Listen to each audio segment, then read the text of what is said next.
Noriu pasveikinti visus dainorėlius, nuo paties mažiausio darželinuko iki abituriento, su džiugia dainos švente konkursu, kuris vyksta visoje Lietuvoje kas 2 metai. Šiandien šio konkurso savivaldybės etapas.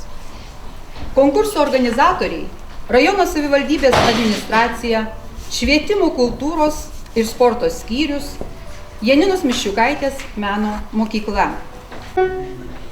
Vyrai skutė ūsus, vyrai skutė ūsus, vyrai skutė ūsus, gal skutė, gal neskutė, gal skutė, gal neskus, ir čiui nusiskutė, ir